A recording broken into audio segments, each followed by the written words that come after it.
Halo teman-teman semuanya, berjumpa kembali dengan aku Kamega tentunya di channel Edukasi Eksis.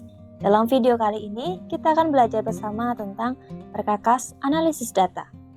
Perkakas penting kita ketahui karena di era internet atau saat perkembangan teknologi informasi ini semakin maju, suatu data tidak bisa lagi dikelola secara manual karena jumlahnya yang begitu banyak. Analisis data di era internet ini bisa mencakup informasi yang banyak dan juga kompleks. Hasil ini bisa membantu kita untuk mengambil kesimpulan menjadi lebih tepat sasaran dan juga efektif. Misalnya, kita akan melihat harga pangan di pasar, maka kita akan melihat grafik perkembangan di berbagai macam web dengan jumlah yang begitu banyak. Sehingga akan lebih baik apabila kita menggunakan robot untuk mengumpulkan dan juga menganalisis data secara otomatis. Hal ini dirasa lebih baik dibandingkan kita menggunakan cara manual, yaitu membuka satu persatu web dengan jumlah yang tentunya banyak. Scraping menjadi salah satu teknik analisis data online dengan menyalin data kemudian dikumpulkan dari halaman web. Scraping dapat mengumpulkan dan kemudian menyalin ke dalam basis data atau spreadsheet agar lebih mudah untuk dianalisis. Misalnya sebuah situs web lowongan kerja memuat banyak variabel seperti jabatan, gaji, jenis pekerjaan, dan lain sebagainya. Hal ini bisa dianalisis dengan memilahnya menjadi kategori yang lebih sederhana. Dengan begitu, informasi yang diperoleh lebih tertata sesuai dengan kebutuhan. Nampaknya hal ini tidak bisa dilakukan begitu saja. Kita memerlukan yang namanya perkakas data. Perkakas data inilah yang akan membantu dalam mengumpulkan dan menganalisis data secara otomatis. Ratusan, ribuan, bahkan jutaan data dapat dikumpulkan dan dianalisis dengan cara yang cepat, efektif, dan efisien. Salah satu contoh perkakas analisis data adalah Google Colaboratory atau Google Colab. Google Colab adalah alat yang berguna sebagai lingkungan pengembangan aplikasi terintegrasi secara online. Penyedia adalah Google dan kita tidak perlu memasang aplikasi apapun di komputer karena semua dikerjakan secara online. Google Colab bisa dilakukan dengan cara sign in menggunakan akun Google atau Gmail. Setelah itu, pengguna bisa membuka catatan baru dengan menggunakan New Notebook. Apa itu New Notebook? Notebook adalah istilah yang dipakai pada Google Colab untuk file kerja sebagai tempat membuat bermacam catatan hingga teks yang menggunakan kode program Python. Berikut ini cara menggunakan Google Colab sebagai perkakas analisis data. Perhatikan video praktek berikut ini dengan baik. Langkah yang pertama, sign in ke Google kemudian search Google Colab. Langkah yang kedua, buka Google Colab dan tampilannya akan muncul seperti ini.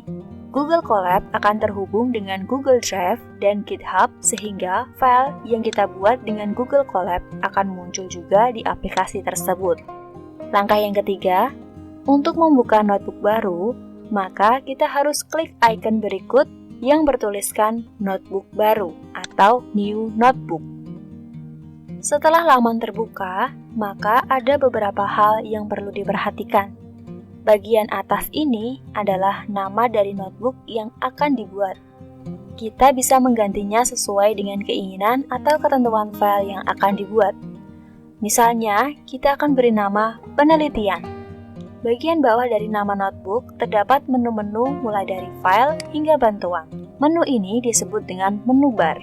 Di dalam menu ini, kita bisa menemukan berbagai macam fitur yang bisa digunakan, misalnya mengganti nama, menyimpan, menghapus, hingga mengedit data yang telah kita buat. Kemudian, tulisan kode dan teks ini disebut dengan toolbar atas.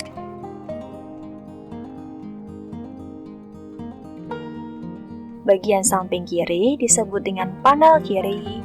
Bagian penulisan halaman program disebut dengan konten notebook. Bagian menu komentar dan bagikan disebut dengan header kanan. Bagian bawahnya disebut dengan cell toolbar.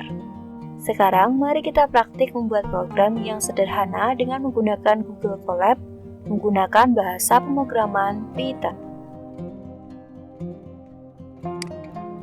Kita tulis print, kemudian dalam tanda kurung, dalam tanda petik, Assalamualaikum misalnya, kemudian petik kurung tutup.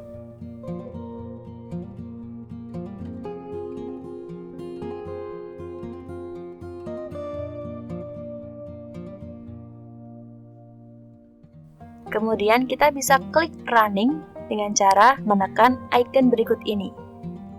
Jika sudah, maka akan muncul seperti ini. Kemudian kita akan membuat kode program lagi dengan menambah konten notebook yang kedua. Kali ini kita akan membuat kode program penjumlahan. Kita tulis bil 1 sama dengan 500.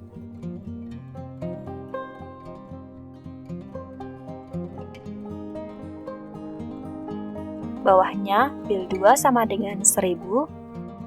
Kita enter lagi, jumlah sama dengan bil 1 ditambah bil 2.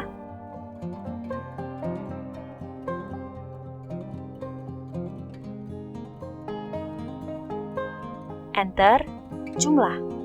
Bil 1, bil 2, dan jumlah ini disebut dengan variabel dan isi konten variabel. Kemudian jangan lupa kita klik running untuk menampilkan jumlah tersebut. Nah, inilah hasil penjumlahannya. Nah, itu tadi video tentang perkakas analisis data. Semoga video kali ini bermanfaat ya. Jangan lupa like, komen, dan share video ini ke teman-teman kalian semua. Dan tentunya jangan lupa subscribe channel Edukasi Eksis ini ya. Terima kasih. Tunggu di lain video.